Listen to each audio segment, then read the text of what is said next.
সিলেটে বেশ কয়েক মাস ধরেই নিত্য পণ্যের দাম ওঠানামা করছে। কিছু কিছু পণ্যের দাম বাড়ছে, আবার কিছু কিছু পণ্যের দাম কমছে। সিলেটের বন্যা পরবর্তী সময় ও পবিত্র ঈদ উল আজহা পরবর্তী সময়ে কোন পণ্যের দাম বাড়লো এবং কোন পণ্যের দাম কমলো, এ নিয়েই আমরা আজকে আপনাদের সঙ্গে সরাসরি যুক্ত হয়েছি। সিলেট নগরের আম্বরকান্নার খুবই পরিচিত একটি ব্যবসা প্রতিষ্ঠান থেকে যুক্ত হয়েছে, সুরমা পয়েন্টের এই দোকান থেকে আমরা আপনাদের সঙ্গে সরাসরি যুক্ত হয়েছি। আমরা জানাবো সিলেটের যে নিত্য পণ্যের বাজারের সর্বশেষ অবস্থা কি, সেটি আমরা আপনাদেরকে এই মুহূর্তে জানানোর চেষ্টা করব। আপনারা জানেন সিলেটে বেশ কিছুদিন ধরেই নিত্য পণ্যের দাম ওঠানামা করছে। এই মুহূর্তে যদি বাজারের সর্বশেষ অবস্থা একটু বলি, পেঁয়াজের দাম 35 টাকা কেজি দরে বিক্রি হচ্ছে এবং আলু প্রায় 25 টাকা কেজি বিক্রি হচ্ছে এবং রসুন, যেটি চায়না থেকে আমদানিকৃত রসুন, সেটি 110 টাকা কেজিতে বিক্রি হচ্ছে এবং দেশি রসুন যেটি, সেটি 70 টাকা বিক্রি হচ্ছে। এবং অপরদিকে লবণের যদি দাম আমরা একটু আপনাদেরকে জানানোর চেষ্টা করি, লবণ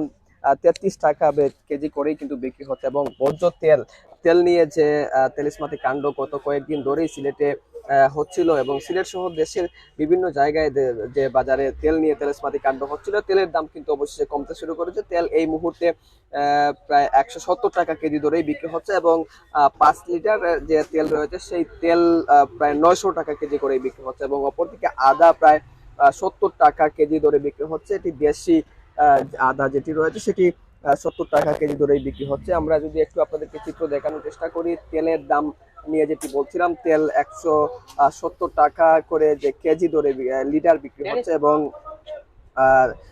তেল যেটি রয়েছে 5 লিটারের তেল, এই 5 লিটারের তেল কিন্তু প্রায় 900 টাকা করেই বিক্রি হচ্ছে। তেলের যে বিষয়টি, তেলের যে সর্বশেষ চিত্র, আমরা তেলের বিষয়টি হচ্ছে, তেল নিয়ে সিলেটের বেশ কয়েকদিন ধরেই কিন্তু তেলের দাম বাড়ছিল। তেলের দাম আবার সরকার নির্ধারিত যেটি রয়েছিল সেটি কমতে শুরু করেছিল। অপরদিকে এখন কিন্তু বাজারের যে সর্বশেষ চিত্র, বাজারে নিত্য পণ্যের দাম কিন্তু অনেকটাই স্বাভাবিক রয়েছে বলা চলে। পেঁয়াজ, আলু, রসুন, তেল, ডাল, এরকম পণ্যের দাম কিন্তু অনেকটাই কমছে। এবং যদি ডালের দাম একটু বলি, ডালের দামও কিন্তু তুলনামূলকভাবেই কিন্তু কমছে। বিশেষ করে যেই দাম কিন্তু ঊর্ধ্বমুখী ছিল, যেই দাম বাড়ছিল, সেই দাম কিন্তু কমছে। এই মুহূর্তে আমরা যদি একটু আলুর চিত্র বলি, আলুর দাম কিন্তু প্রায় 25 টাকা কেজি ধরে আলু বিক্রি হচ্ছে এবং পেঁয়াজ 35 টাকা কেজি ধরে বিক্রি হচ্ছে। রসুন, যেটি 2 ধরনের রসুন বাজারে এই মুহূর্তে চলছে, চায়নার যে রসুন, চায়না থেকে, সেটি 110 টাকা কেজি এবং দেশি রসুন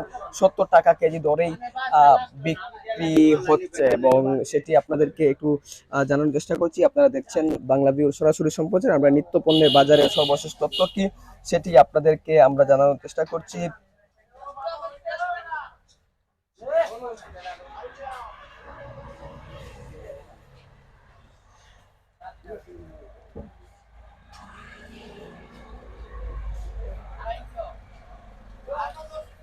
এবং আপনাদেরকে যদি একটু তথ্য জানিয়ে রাখি, যে নিত্য পণ্যের দাম উঠানামা যখন করছিল, মানুষের নাবিশ্বাস হয়ে যাচ্ছিল, দাম কিন্তু হু হু করেই নিত্য পণ্যের দাম বাড়ছিল। ঠিক সে সময় কিন্তু সরকারের বেশ কিছু পদক্ষেপ কিন্তু চোখে পড়ার মতো ছিল। বেশ কিছু পণ্যের দাম কিন্তু নিয়ন্ত্রণ করার চেষ্টা করা হচ্ছিল এবং প্রায় 15টি নিত্য পণ্যের দাম বেড়ে দেওয়ার উদ্যোগ রয়েছিল। এবং মাঝে মধ্যেই যে অস্থিতিশীল হয়ে উঠেছিল নিত্য পণ্যের বাজার, পণ্যের যে আকস্মিক যে লাগামহীন মূল্যের ক্রেতারাও দিশাহারা হয়ে পড়েছিলেন। বাজারের এই অস্থিরতা দূর করতেই কিন্তু নিত্য পণ্যের দাম নিয়ে কিন্তু যেটি রয়েছিল, এবং সেগুলো ভোজ্য তেল, চিনি, লবণ, পেঁয়াজ, রসুন, মসুরি ডাল, চুলা, শুকনো মরিচ এবং যেটি রয়েছে দারুচিনি, এলাচ, ধনে, জিরা, আদা, তেজপাতা, এসব পণ্যের দাম কিন্তু উঠানামা করছিল। কিন্তু এই মুহূর্তে পণ্যের বাজারের যে সর্বশেষ চিত্র, সেটি কিন্তু অনেকটাই কিন্তু